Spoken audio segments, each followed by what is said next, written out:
This week on our AMP America Week in Review episode, part of the Brian Nichols Show, Remso Martinez joins us and drops a bombshell about third-party voting that's sure to spark some debate. But first, we dive into the controversial topics shaping America's future, from unchecked immigration to the pivotal role that Pennsylvania is going to play in the 2024 election.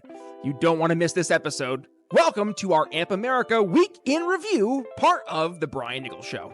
Instead of focusing on winning arguments, we're teaching the basic fundamentals of sales and marketing and how we can use them to win in the world of politics, teaching you how to meet people where they're at on the issues they care about. Welcome to the Brian Nichols Show. Well, hey there, folks. Brian Nichols here on another episode of the Brian Nichols Show Week in Review. I am, as always, your humble host, joining you from our lovely Cardio Miracle studios here in sunny Eastern Indiana. The Brian Nichols Show is powered by our phenomenal studio sponsor, Cardio Miracle, as well as our phenomenal show sponsors, AMP America. AMP America, head over to ampamerica.com. Get all the news you need to know without the corporate media bias or fluff. News, articles, opinion pieces, podcasts, and more over at ampamerica.com, which, by the way, we're going to talk about a few articles over from AMP America in today's conversation with our good buddy Remso Martinez. Stand by. But also, with that being said, a special shout out to our phenomenal studio sponsors, Cardio Miracle. Now, you guys have heard me ranting and raving about Cardio Miracle here on the show for like a year and a half at this point. And that's because the Cardio Miracle difference is 1000% real. I say that as someone who's been using Cardio Miracle, watching my heart get stronger and stronger with my blood pressure dropping and my cardiovascular strength increasing. You want to learn more about Cardio Miracle and all the amazing benefits that come along with it? Stick around. We'll talk about that later in today's episode. But yes, I mentioned for today's conversation, we are, in fact, doing a week in review, and joining us from AMP America, our good buddy. You can find him on Instagram and Facebook. Instagram at Go Remso, Facebook and Twitter, Hey Remso, Remso W. Martinez. Welcome back to AMP America's Week in Review. How you been, buddy? This is definitely 2 p.m. on a Saturday. Somebody, I went to a ribbon cutting. We had our first Raising Cane's chicken open up here in Brookfield, Virginia, and I dress like a pro. I show up in a suit, and a lot of small business owners don't.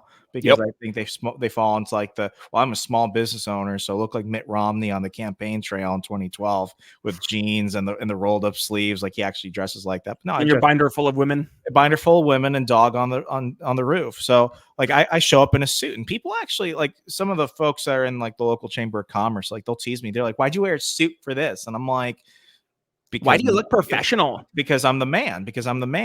And, typically I've tried to just because I want to, not because I felt pressured, but I try and look better when I'm on camera. So just some pretext, like, I'm dealing with a situation where I got my parents moving in Virginia. I've got a lot of stuff moving around. I got some stuff going on in Arizona. So right now I'm trying to make room for my things. So half of my day so far, and this is going to be a working Saturday for me. Half my day has been trying to like get rid of my comic books. So I've been like calling up friends. I'm like, do you want like a stack of stuff for your kid and stuff like that? I was at the post office. I was at a half price book. I was at the half price books twice.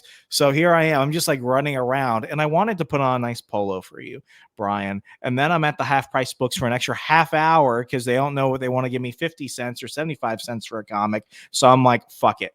I'm wearing a tie-dye shirt and my cap, and we're just going to make it fucking happen. Because you look great for you, the people.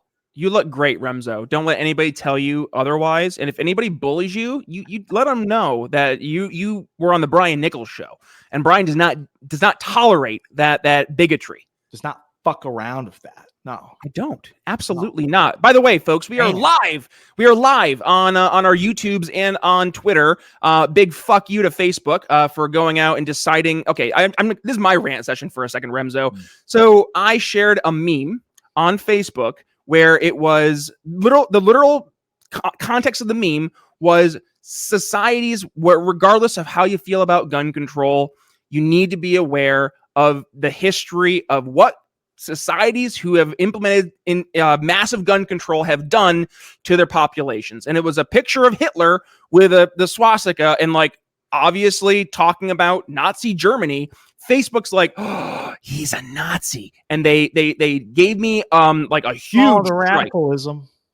Dude, like a massive strike on my page. They removed monetization. They crushed my page. So I'm like, dude, what the fuck is happening? I went and I put a appeal in, and instantly gets declined from their automated process. I'm like at the point right now, I'm still waiting in queue to see if the Facebook board hears my case. But like that happens, and then I'm not kidding. Somebody had shared a reel. And in the reel, this is completely like a different side conversation, but the reel ends with like, want to hear how this reel ends?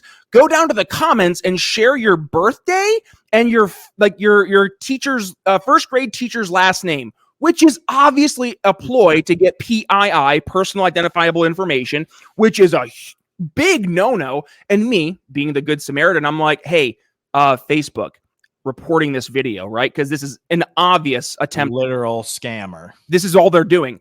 I get the notice today saying, sorry, we actually decided to keep that video on Facebook. So they nuke not just my entire channel, they've throttled it down to like 0 engagement whatsoever. So that is fun. But then when there's actual scams that are being reported, that it's quite obvious they're a scam, they're like, nah, bro, that's a-okay. So I say all that, Remso, we are not live streaming today on Facebook. We are instead live streaming over on the second worst platform, YouTube, as well as over on our good buddies Elon Musk platform, Twitter, or now known as X. So if you are joining us today, thank you for joining us.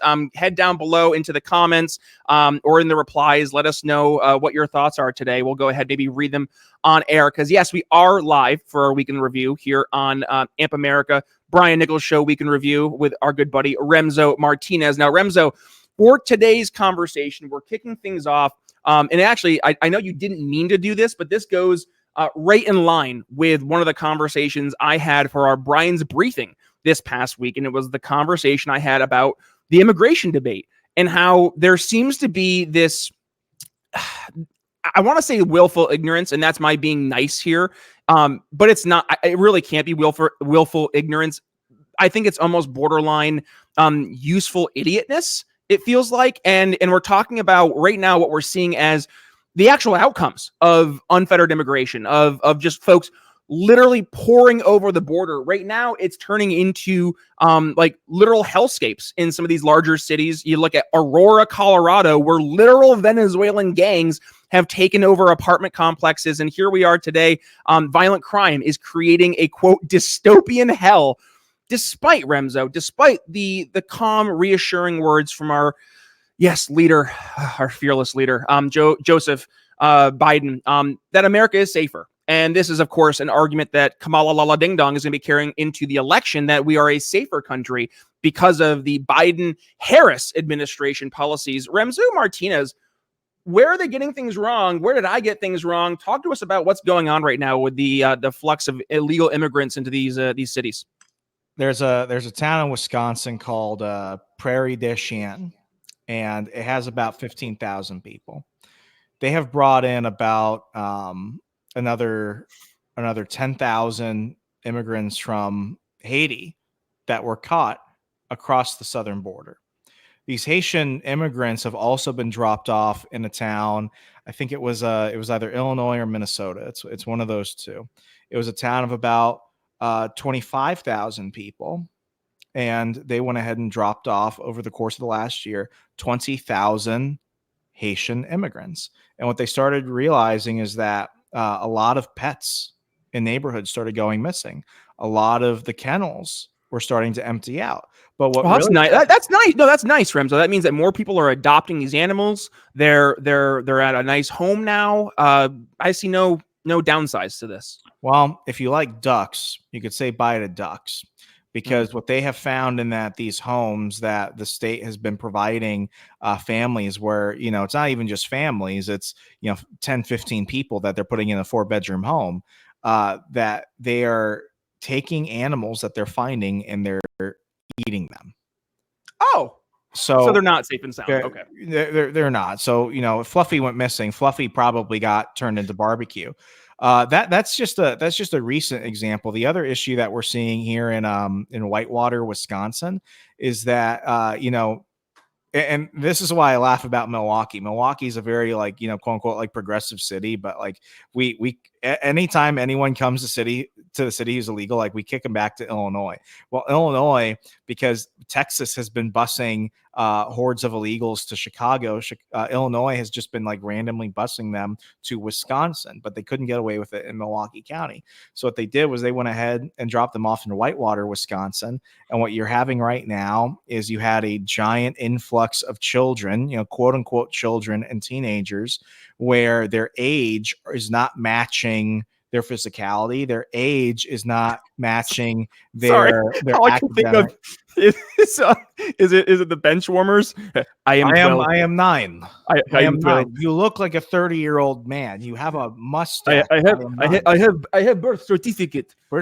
I am 12. It's like you're having that happen. So what you're doing is you're taking a small town in the Midwest United States, you're flooding it with people who are immediately needing public services. And what you're also doing is homelessness has went up, drug uses went up, violent crime went up. But now what you're doing is you're putting like literal men in schools.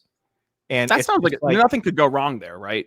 Nothing could go wrong there. So then, I mean, that's just in my neck of the woods. And I learned a lot about this in the last couple of days. I also attended a panel discussion for Trump Force 47 in Milwaukee. Governor Doug Burgum was there. Wisconsin governor, longest serving governor, Tommy Thompson was there with Congressman Brian Stile and Monica Crowley. And they were discussing this. It's like, it's just they're coming here.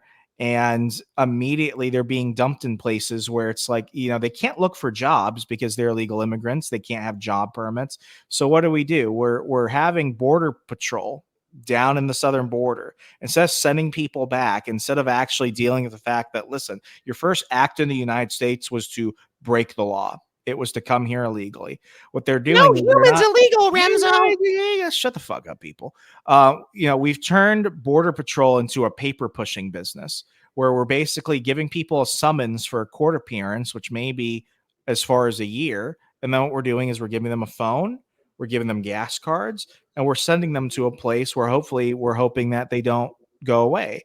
You look at New York State, a majority of folks that were bussed around the country because of the situation, they're told, okay, you're going to stay here for this foreseeable future, but you can't work because you're an illegal alien. So what we're going to do is we're going to take care of your housing and your food and everything else because we need you to stay for this court date in which who knows if they'll even send you back home because you broke the law. But now what we're seeing is that these people are missing.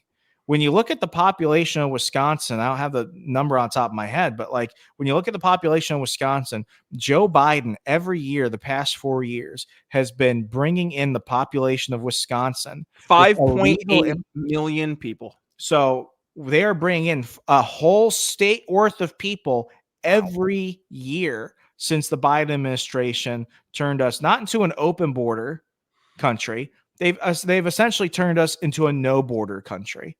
Because when you begin to go ahead and make it so that way the civil systems cannot maintain things for the citizenry, what you're getting is a point where you're getting folks that are just overblowing the system. And they're coming here because Joe Biden said, you can come.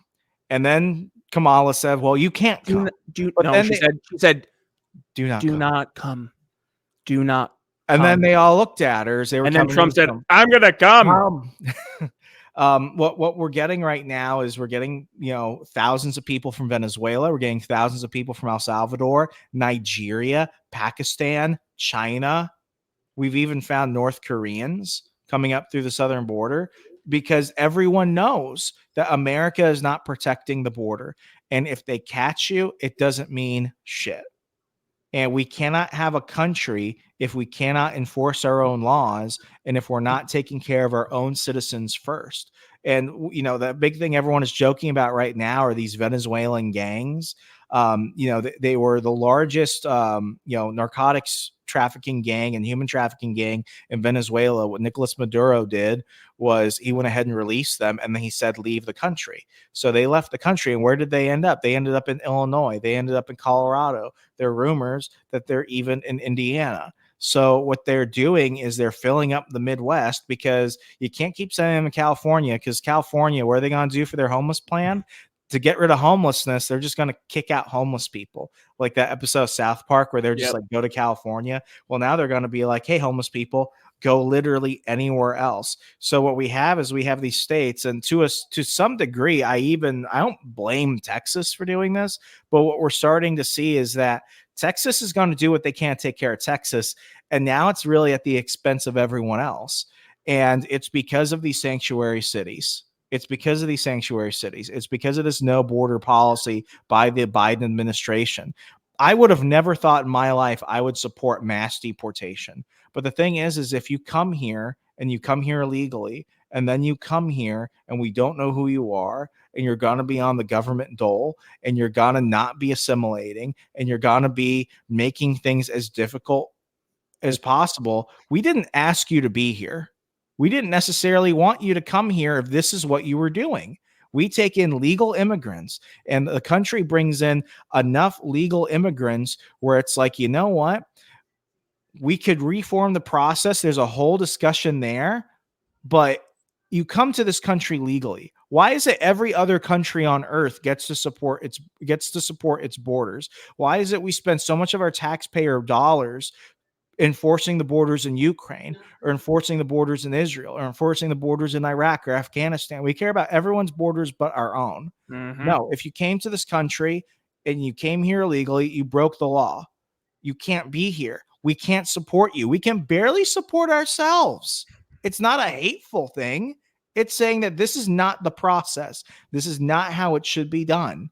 My family came here legally. Millions of Americans came here legally. We need to stop trying to adjust the scale. You broke the law or you didn't. We are a country with borders because we have to maintain things for our citizens. And this has just gone out of hand. There we go. Thanks for coming to my TED Talk. I'm going to come. It's one of my favorite clips from the past 4 years, and that only took me 7 minutes in order to actually get it to pop up the way it needed to. So thank you, Remso, for monologuing. And by the way, just elephant in the room, you're spot on. We are watching right now our literal country lose its identity, and in the process of losing its identity, we're seeing not just the very fabric of what makes America crumble.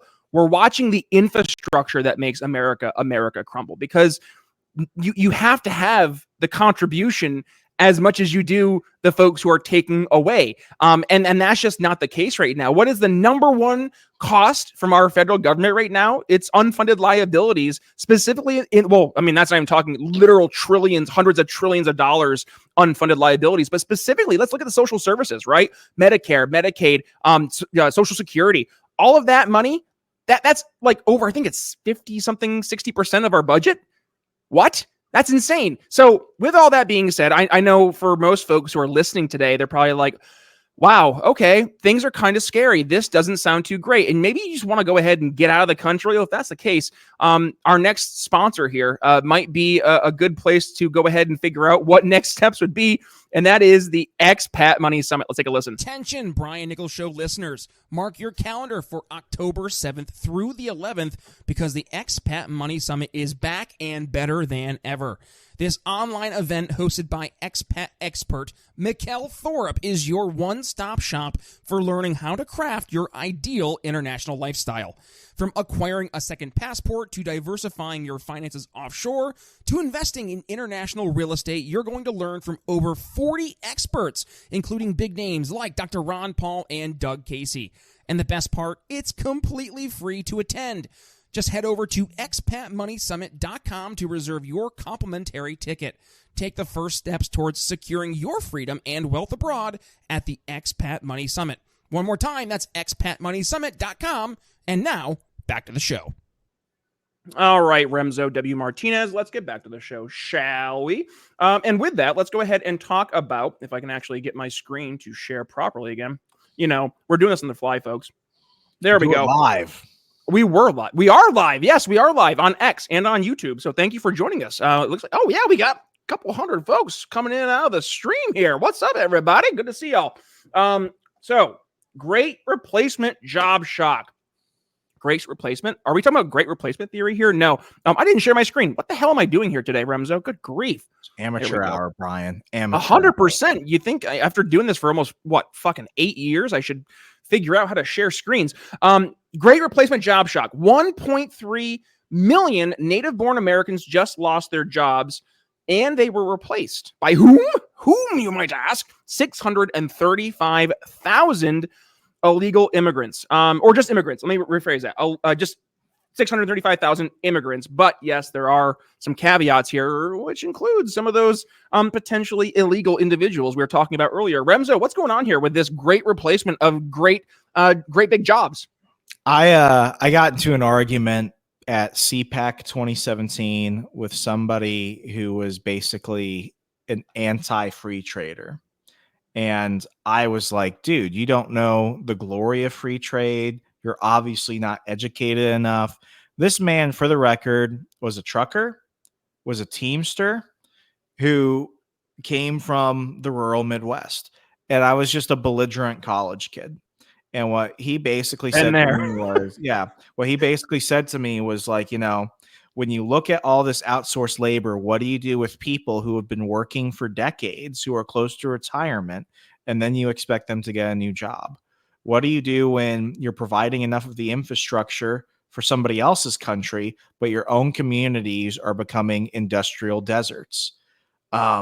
I used to think, well, if you're just so dumb, get a new skill, learn to code. But the truth is that the best safety net for anybody is a job. Yep. And what we've done right now, for the sake of just trying to focus on a purely consumer level, is that we have shipped out thousands of millions of jobs overseas to develop other countries, to develop other people's middle classes. But we've done so that America has become more of a service provider nation and not a industrial nation. And which, by the way, thank you, unintended consequences, because what happens when we arbitrarily raise our fucking corporate tax rates to be the highest in the first world nations? Like, yeah, businesses are going to say, I don't want to spend more here, which I want to. Let me rephrase that. I want to spend my money here with hiring American-born workers, but economically speaking, you're making it so you're forcing my hand to move out of the country to other areas that are more business friendly. That's just basic economics.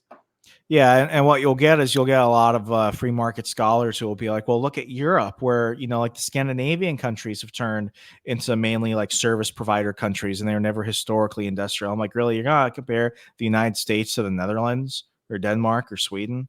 Like you're the same. You're going, yeah, like obviously you're going to be able to make a fair comparison. No, what has happened is, and I believe that our side has actually been, our side has to take fault for this. I'll say this. In my first book, Stay Away from the Libertarians, which was a look at the libertarian movement post Ron Paul 2012, I have a chapter, and it kind of ties into our previous topic, called taco trucks on every corner. And I talk about the free flow of ideas and the freedom of mobility and stuff like that, and the net positive that immigration has on a country, and all of that I still believe. To the previous topic, there's a very clear difference between somebody that wants to come to this country and assimilate to this country, because I would never ever go to Saudi Arabia and expect them to all speak English and expect them to conform to my Anglo-Christian ways, and then I would never anticipate that I would bring over my entire family through chain migration and then try and buy up the levels of power to start imposing our minority views on the native population. I wouldn't do that, but people try and do that to this country.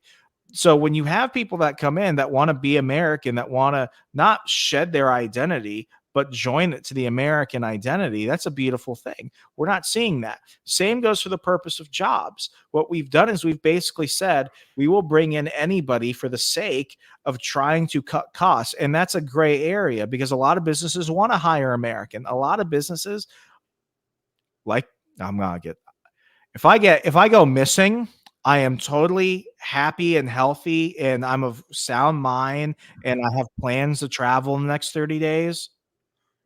The Koch brothers.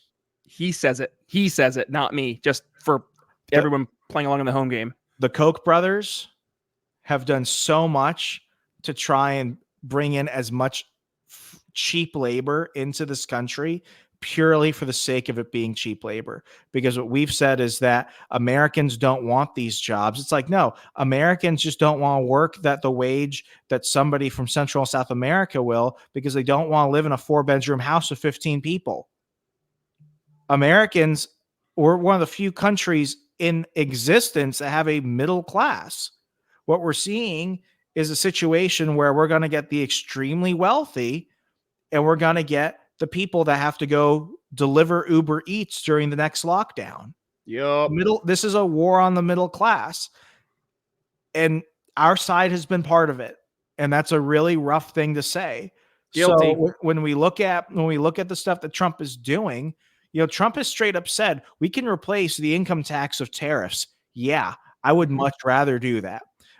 When he was president years ago and people were like, hey, why are you throwing all these tariffs on there? What's he say? He's like, okay, let's have unilateral free trade. But the world doesn't work our way. And what we're seeing now is that, we either focus on our communities and our families and do what we do for ourselves, much like other countries look for the best interest of their own countries, or we're going to get to the point where it's like we're going to have to work 5 jobs. We're going to be like most millennials that will never own a home. The middle class is dying, and we have to stop seeing this as a left or right issue. It's a globalist issue. Yep. Well, and by the way, this was the episode I did this week for my Brian's briefing. Because Remso, you hit the nail on the head, right? Like there's more or less this useful idiot mentality. And by the way, guilty. I've been guilty of this because back when I started the show, I was intoxicated by libertarian ideals, right? Like when you first dip your toe into libertarianism, you kind of are like, oh man, this is a beautiful idea. Like non-aggression, don't hurt people, don't take their stuff. I want to share it with everybody. I was an open borders libertarian. And like, I never got to the point I was open borders, but I was like much more empathetic to having that conversation with folks and kind of laying back and saying, all right, convince me, right? Like, let me see the arguments. And I would say after about a year and a half of this show and talking to folks who I would say are much more idealistic and borderline utopian in their perspectives of what this perfect world could look like, I realized that there is the ideal and there is the libertarian dogma that it's supported and it's encouraged by the groupthink of libertarian echo chambers. However, there's also this thing called the real world. And the unfortunate reality is that everybody else in the real world are not overtly libertarian. And this is an argument that I also had to kind of get kicked in the teeth until I realized it, is that people are not inherently libertarian at their core.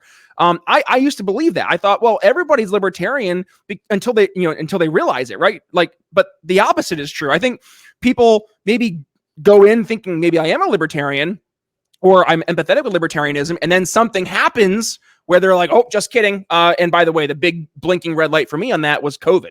I watched people who I had been talking to for years who are empathetic to libertarian ideas, or at least were open to having a debate or a dialogue with me, all of a sudden be like, let's lock down. If you don't listen to the experts or trust the science, you're a bigot and you are a danger to society because you want grandma to die. Oh, you're not wearing 3 masks outside?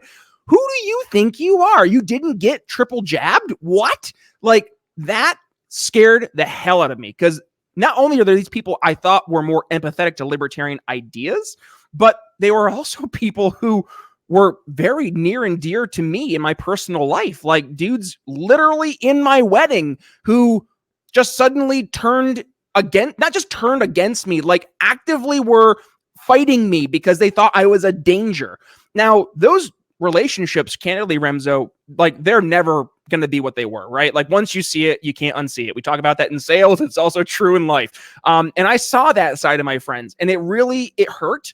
But it was a big wake up call. And candidly, like as much as it sucked, it was a wake-up call I needed. And I think a lot of other libertarians needed as well, because we saw this, like, the main point of contention at the Libertarian convention. How about that? I didn't mean to do that. The main point of contention at the Libertarian convention was not so much the libertarian bona fides of Chase Oliver or Michael Rechtenwald or Mike Termott. Nobody really was doing the who's more libertarian thing. What did happen, though, was, did you get it? Do you see what happened over the past 4 years? Did that change your perspective on how you approach these issues and these conversations? And I've said this many a time here on the show since Chase won the nomination. I don't have anything personally against him, but I look at him and I say, you don't get it. You're so intoxicated by the libertarian idea, which again, I love, that you let that cloud your vision in terms of what's actually happening in the real world. And what happened in the real world, Remso, was that we had I would say, largest attack on human liberty across the country and across the freaking planet that we have ever seen. And if you don't look at that and just raise an eyebrow when people were saying, trust the experts, or like socially destroying people who didn't jump in line with the you better get your double jab and then get a booster every 6 months, those people, right? That mindset, if you didn't start to question that, I don't think you get it. And if you don't get it, as where we are in 2024, then it doesn't matter how much you love the ideas of liberty or the ideas of libertarianism if you can't apply it in the real world. And this, again, full transition to where we started. There is this open borders mentality in the greater libertarian movement, and it is based in fantasy. It is based in idealism. It is based in utopia. And the reality is that you will never get to that point, because it requires a variable that you cannot control. And that is that everybody in the world will agree and live by the rules you're putting in place from a principled libertarian perspective. And that's just not what happens. Yeah, you're not trying to change minds. Like, you're trying to change biology. Literal change biology. You're trying to mentally reprogram somebody in areas that they cannot be mentally reprogrammed. I've said this about China. And I said this about a lot of friends of mine who are policy wonks in DC. I'm like, you will not ever be able to hold enough summits or do enough white papers or do enough, debates with China, because odds are they know the exact arguments you're going to play against them. And they don't care. They don't care. They don't care. So what are we supposed to do with an empire that does not care? We have to accept them for who they are, which is they're going to be a geopolitical threat. All this stuff is done the last 4 years. Like, everything we do to weaken ourselves just strengthens China. And they're never, I don't ever see it like Red Dawn, like with North Korea, in the shit Red Dawn that no one talks about, where North Korea invades. I forgot they redid the movie. It was terrible. I saw it on Max the other night, and I'm like, why would they even stream this? Just stream the Swayze one. But it's they actually had it run back to back. It was that G.I. Joe and then Battleship. But something like that would never happen. And I don't believe that China would ever attempt to invade the mainland United States, because that would just be, even if they win the war, it's like, what does that look like? You don't need to ever shoot a gun at an enemy and destroy them. You just have to break them culturally. You have to break them civilly, and you have to break them economically. And libertarians, they never ever talk about the crime angle on any of these issues, because government is the only bad thing in the world. Under Joe Biden, human trafficking across the southern border of the United States has hit historic levels.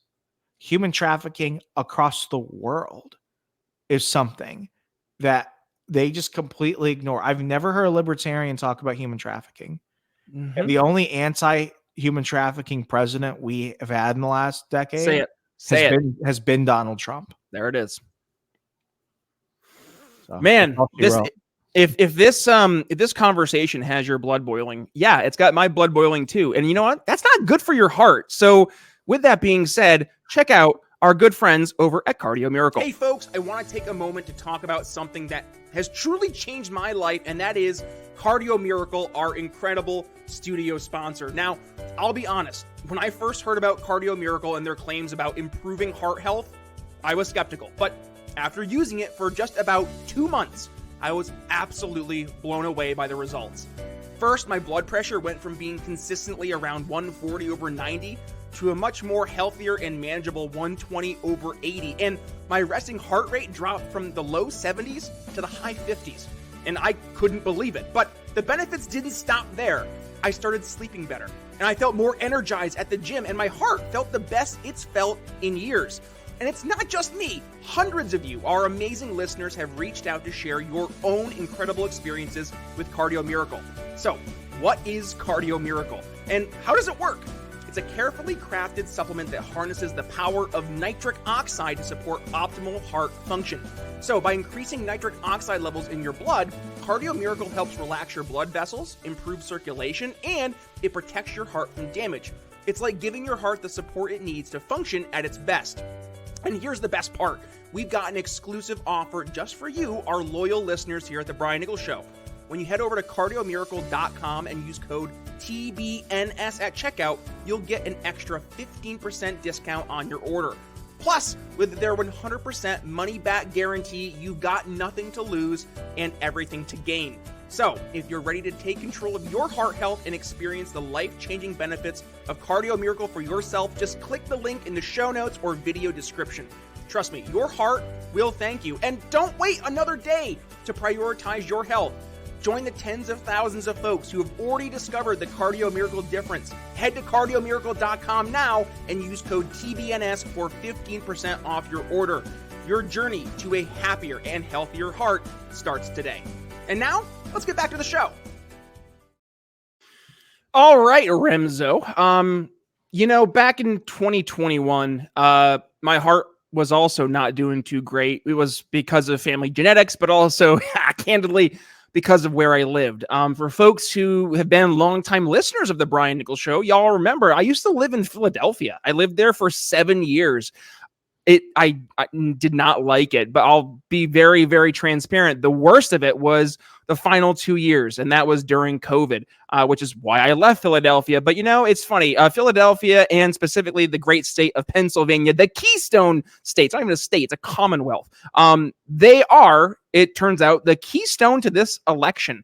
Remso, how was that for a transition? Let's go to our final article here today, actually coming right from AMP America. And yes, it all comes down to Pennsylvania as the 2024 election heats up. Trump is back in the state for more town halls. I know our good buddy Cliff Maloney, he's in Pennsylvania doing a lot there with the PA chase. Remso, how did Pennsylvania end up being such a pivotal state when it comes to this election? What we're trying to finally see right now is whether or not Republicans can adapt. And we're seeing this through Turning Point Action, through Scott Presler's early vote action, through the Pennsylvania chase. It's that Republicans win if Republicans actually show up. And what we've been able to see is that the Democrats, they took their mail-in voting efforts in 2020 for granted because we were dealing with a big historical issue, which was the fact that people were afraid to go out to vote. So what they did was they went ahead and they voted via mail. They went ahead and actually did that. The thing is, though, is that I think the number is 80,000 Republicans sat out in 2020. They didn't vote in person and they didn't vote by mail. That was the margin needed to guarantee that Donald Trump would have won the election. Now what's happening right now is you have Nate Silver, love him or hate him, who has said that if Trump wins Pennsylvania, he has more than a 60% chance of pulling off the entire thing.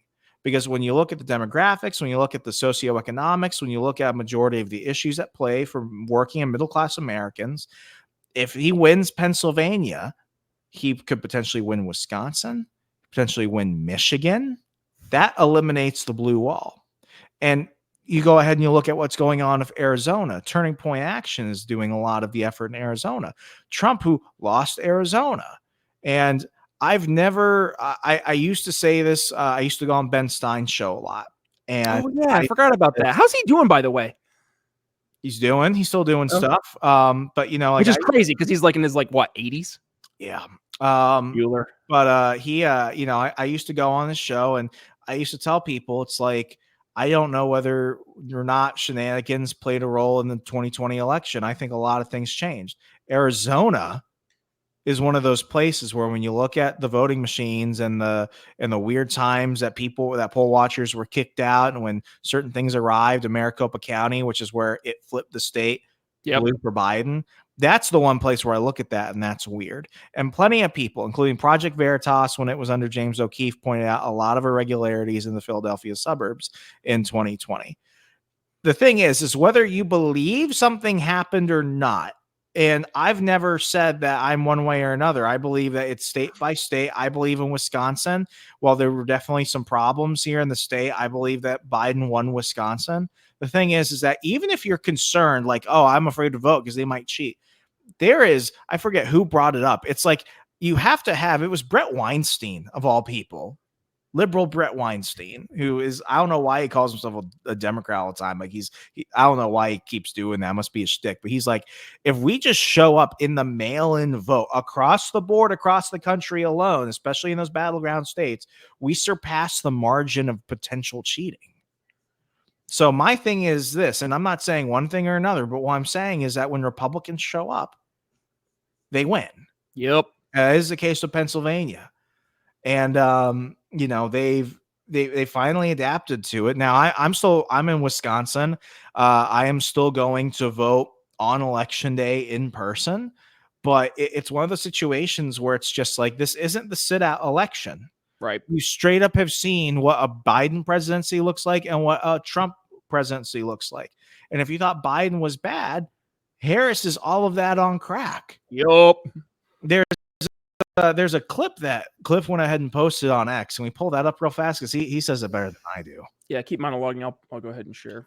Yeah, so I mean, what they've gone ahead and done for the Pennsylvania chase, which is going out and actually knocking on the doors of people that have received a mail-in ballot, what they're doing is they're going and making sure that they have actually filled out that ballot and turned it in. And the reason why is because the money in advertising in the latter stages of the election, especially as we're here in the last 60 days, if you know who already voted, if you know how many people have already shown up or how already cast their ballots, that's less money that you have to spend on phone calls and everything else. The Democrats spend less in the last couple of weeks of the election than Republicans do because they've always pressured people to vote by mail.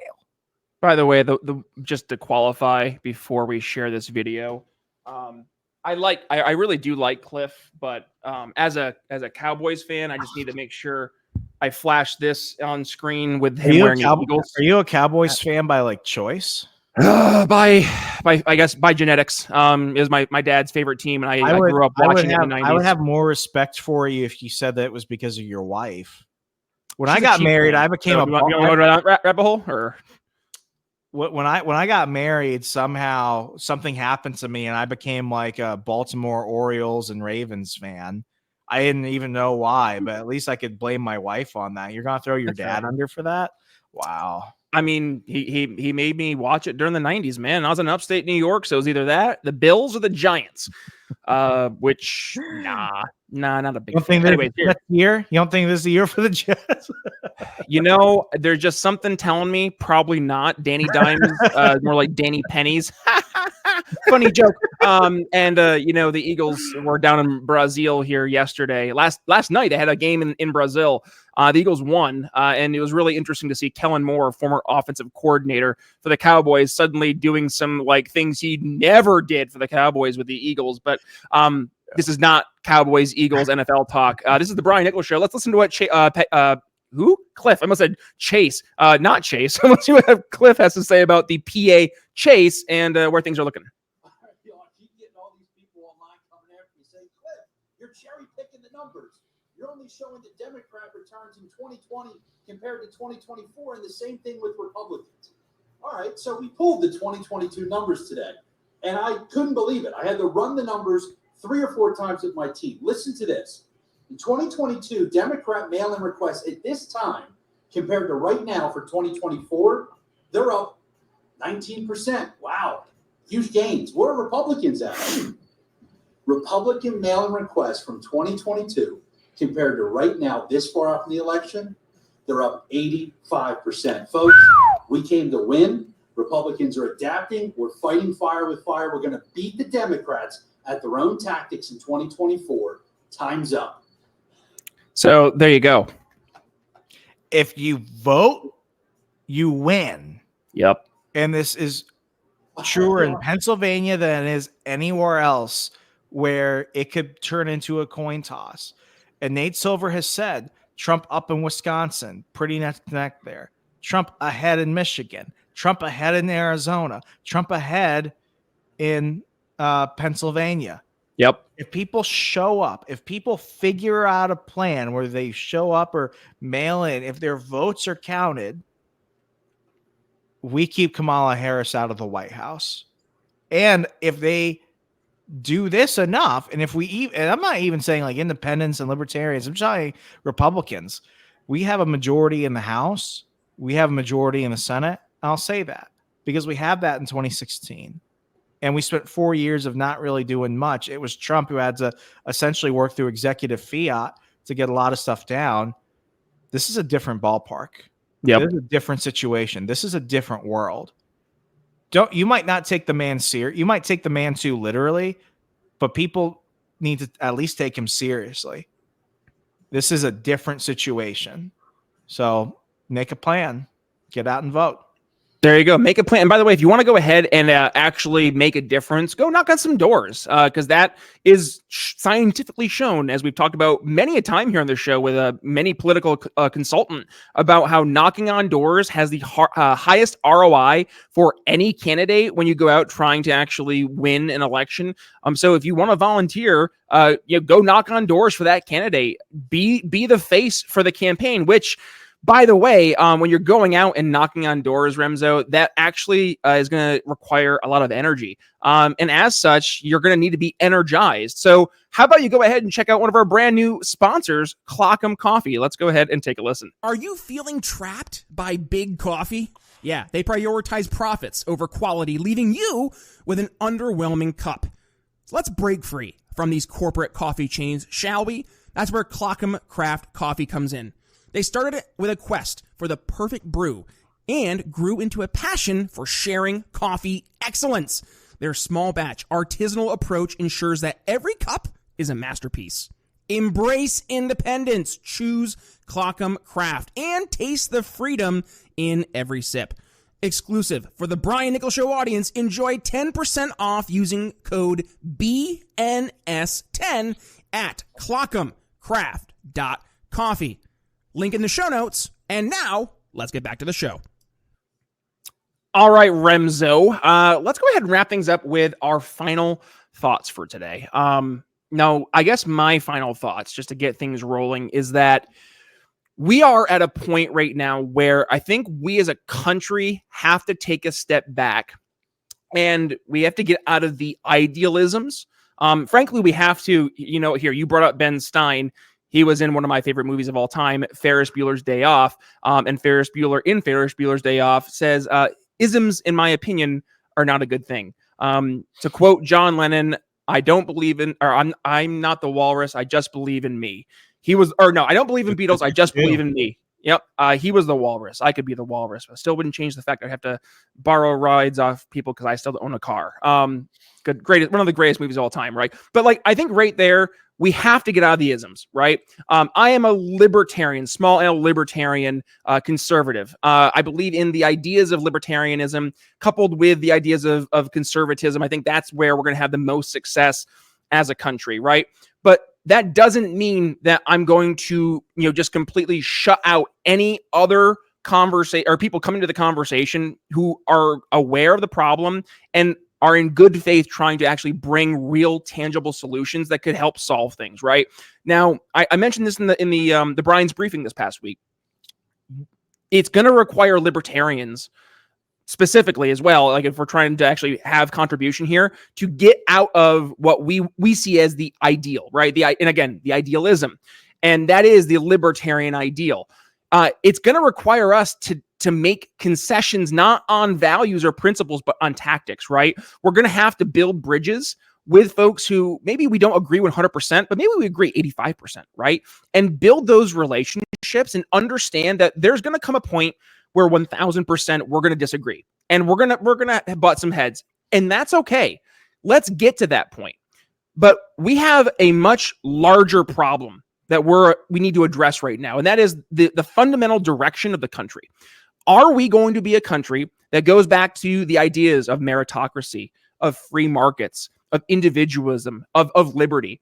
Or are we going to be a country that has continued to slip down this path of authoritarianism, censorship, corruption, favoritism, DEI? Like, is that going to be the country? And that is the tipping point right now that we are at.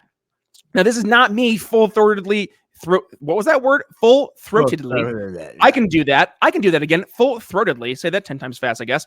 I am not going to full-throatedly endorse Donald Trump, nor am I ever going to endorse Donald Trump. I don't even know if I'm going to vote for Donald Trump. I'm in Indiana. I know he's going to win the state. I might not even vote. Heck, I may vote for RFK still. We'll see. I don't know. Chase, earn my vote. If you really want me to vote for you, Chase, earn my vote. Challenge to you. But with that being said, I look at where Donald Trump would lead the country versus where Kamala Harris is going to lead the country. And if I was in Pennsylvania, right back into that swing state, I will tell you right now, without question, my vote would be for Donald Trump. So if you are in a swing state and your vote does 1000% matter, vote for Trump. If you are in a state where, like me, I know my vote is not going to change the outcome of deep red Indiana, but go ahead and vote your conscience, vote your heart, and actually vote for what you'd like to see the system turn into. I think that's why I think RFK's continued role on the ballot, right? Trying to obtain 5% just to be a legitimate third party, which I think Americans desperately want. You didn't see the fundraising email, did you? What do you do? No, did he officially pull back or something like that? I saw you smirking, and I know I must be talking out my ass now. So what happened? He said, ignore what I said last week. Everyone, everywhere, vote Donald Trump. Holy shit, really? I did not know that. Well, let's do this right now. Google RFK fundraiser letter. Okay, hold on. Wait for me while I pull this up, because RFK. Oh, yeah, no, he got to the point where he was just like, fuck it. Like, we're in the end game now. Because his big thing is like, you know what? We can't mess around remotely, even in places we feel safe. If you want me in the Trump administration, you have to vote for him regardless of where you are. Here. Yeah, holy shit. I didn't want to call you out. No, dude. I didn't even know this was a thing. When did this like yesterday? A day ago. Yeah. Okay. Well, that's why. This is why, folks, you come to the Brian Nichols Show for breaking news a day late. Because apparently I had no idea that this was a thing. Okay, let's continue reading. RFK Jr., the independent presidential candidate who recently endorsed Donald Trump, called on his supporters Thursday to vote for the Republican nominee no matter where they live, reversing instructions he gave 2 weeks ago as he encouraged voters to still vote for candidate if they lived in uncompetitive states. No matter what state you live in. I'm sorry, that's rude. I urge you to vote for Donald. I urge you to vote for Donald Trump, he wrote in the fundraising email. The reason is that the only way we can get me and everything I stand for into Washington, D.C. is to fulfill that mission that motivated my campaign. That, you know what that tells me, Remso? That tells me that there was a very candid heart-to-heart between Trump and RFK saying, "What the fuck are you doing, Bobby? What the hell? We need everybody." Everybody needs to vote for me. That's the conversation that happened behind scenes. I can almost guarantee it. Wow. Okay, so I did not know that. All right, Chase, earn my vote now. There's your call to action. Remso, that's all I have. Oliver is a vote for communism. Okay. I'll let you, for your final thoughts, take that on. Go for it. A vote for Chase Oliver is a vote for communism. Are you just trying to get my show just like hated by all the libertarians? All the ones that are still listening to it. That's a very fair point. Right. Which, ironically, Remso, our numbers have never been better, and yet I have been the most combative with libertarians in the past Because calendar people- year. Because people come here and they're finally getting those neurons pinging like logic, reality. It's like, what's happening? We're pulling people out of the matrix. Seriously. Yeah. A vote for Chase Oliver right now might as well not even count. So if you want to go vote for him, people, fine. But we need, and Doug Burgum brought this up the other day when he was in Milwaukee. He's like, and Tommy Thompson, who's one of the few Republican governors to win like every place, including Milwaukee County when he ran statewide. But like, Democrats often divorce their vote from the consequences. They vote Democrat and then they still get pissed off at Democrat things because they can't tie those things together. If you want Kamala Harris, vote for Chase Oliver. That's just it. He cannot become president. This isn't me saying, oh, your vote doesn't count, all this stuff. I've been the person, like, you can go and read all my stuff. Your vote is your vote. Your vote is this. But understand, right now, we're in a situation where unless we have sweeping bipartisan opportunities, and last I checked, the only person who has reached out to libertarians and Democrats, the only person bringing a unity coalition into a potential government next year is only Donald Trump. That's 100% true. So here's what I would say. If you want to see that libertarian, that big L libertarian that Trump said he would put in office, even be potentially Chase Oliver, a vote for Trump is what gets it. There's the sales pitch. I mean, candidly, Remso, that was a vote one for of the Trump is a vote for Chase Oliver. That'll be the sticky point. all the libertarians right now are collective. Yeah, all the big L, they're collectively screeching. I can already see the group chat is going to be just 1,000%. No one with and a weaker hairline than mine can argue with me. That's why my hat's on, buddy. I know my flaws. Trust me. I'm not like Tim Pool wearing the beanie. I'm Brian Nichols wearing the hat, but it's probably for the same exact reason. Mine is still nice in there, but every year, I'm turning 30 this year, it's getting a little bit crispier than it's been in the past. So it's fun because usually when I'm at the studio here, I have my standing desk over here, and I have a TV that's on it, and I'll just throw my show on just to, help boost numbers. I'm not gonna lie. And I'll have it just like on like play mix on YouTube. And there was one episode. It's actually funny. I texted him yesterday, our good buddy Mark Claire, and I sent him. I just took a picture because his episode came up and it was from like 3 or 4 years ago, and I had significantly better hairline. And he was like, "Dude, I was so fat."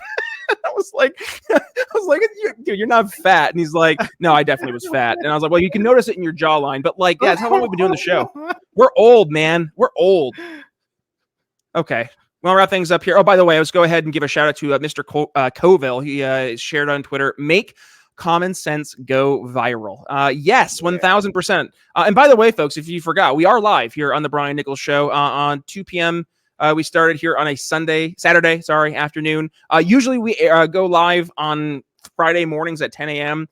Candidly, I couldn't. My schedule was insane on Friday. The day job has been very, very busy in the best of ways, by the way. So, that was just elephant in the room. We did not have our usually scheduled program there. And actually, the week prior, we didn't either. We ended up, you were a little busy there, bud, and I totally get it. So we did a quick episode last week, but I do want to direct you folks as we wrap things up here today to our Brian's briefing that we talked about earlier. We covered a lot of the stuff we talked about here today, but I did in much more detail from an immigration conversation. So go ahead and check that episode out. I will include it right about here, right there in the middle as it pops up as we wrap things up. Yeah, there you go, Remso. Yeah, thank you very much. So folks, go ahead, give it a share. And by the way, a special shout out to all of our phenomenal sponsors. We have our good friends over at AMP America. Thank you, Remso and the amazing team over there. We love AMP America. Very excited to be part of the AMP America family. Also, I'll go ahead and give a shout out to our phenomenal studio sponsor, Cardio Miracle. They are incredible. And then our two new sponsors, Expat Money 2024. Go ahead, check them out, as well as our new sponsor, Clockham Coffee. Really excited to have them here on the show. Go give them some love. All of our sponsors can be found at briannicholsshow.com/sponsors, or just head down below. All those links for those sponsors are in the show notes. You can find yours truly over on Twitter, on X. You can find me on X. I'm sorry, Elon. Instagram, and over on Facebook at B Nichols Liberty. Yes, like I said, Facebook has been throttled. We also have our good buddy Chris Spangle's old We Are Libertarians Facebook page, which is mine now. My takeover is almost complete. But yeah, kidding. Or am I? No, go ahead. I think we're going to start doing some live stuff over there as well, just because my current normal page is just completely nuked. So check that out in a little bit. We're going to be starting the lives over there, also because YouTube hates me and always throttles stuff as well, because I was deemed harmful content from COVID. That was fun, Remso. Lost monetization over there too. Man, the COVID era was a son of a bitch. With that being said, please go find Remso over on Instagram, on Twitter, and on Facebook. Two different handles though. Hey Remso and Go Remso. Go Remso. Go Remso one is the one I'm really doubling down on currently. And that's right there. Right there. Yep. Yeah. Pointing at for the video. I've got some cool shit. People don't really like. People will be like, Remso, what do you do anymore? And I'm like, I still do cool shit. They're like, what are you talking about?